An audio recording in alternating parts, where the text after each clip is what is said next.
How much do you think this phone is worth? Would you believe me if I tell you that the price of that phone is 1 million naira?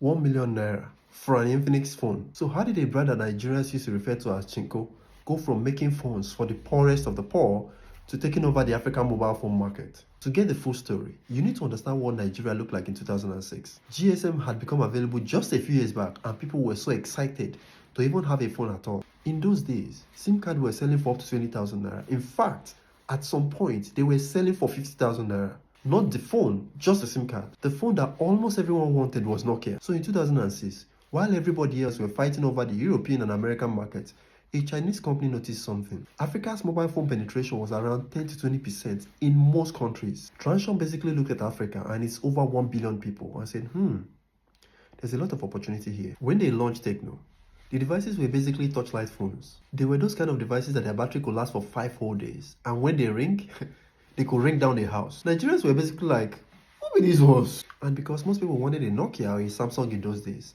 Techno was the phone you buy, not because you want to buy a Techno phone, but because you don't have the money for a Nokia. But Transion did something different. They didn't just take phones made for somewhere else and then ship them to Lagos and start trying to sell them to Nigerians, hoping that we would love them and buy them. They sat down, did their research, and then asked, what does an African phone user actually need? In those days, network was a big problem. MTN could be working in your area, but Glo doesn't work there.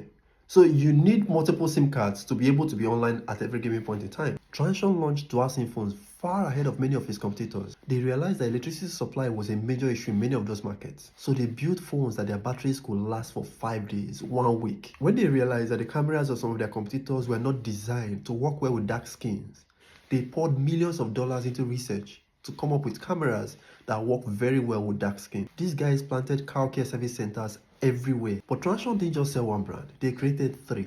Either target the mass market with affordable phones. Techno, on the other hand, is targeting middle-class consumers, while Infinix is the luxury arm of the business. So no matter where you are on the income ladder, Transion has a product for you. They then signed Davido as the face of the brand. Davido took the brand to a whole new level. It didn't even take long for Infinix phones to start appearing in music videos with Davido holding them. They didn't stop there. They worked with Tiwa Savage, Big Brother Naija, and several others. Their goal was to own the African market. By 2017, Transion had become the single largest manufacturer of smartphones on the continent. Today, almost half of the phones used in Africa come from Transion. Now, back to the 1 million naira Infinix phone. 10 years ago, that would have been a very, very big joke.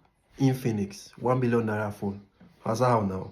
But that's exactly the point. So now, their focus is sophisticated phones that stand shoulder to shoulder with the iPhones and Samsung Galaxies. There's a name for that. It's called market evolution, or as we call it in the streets, leveling up.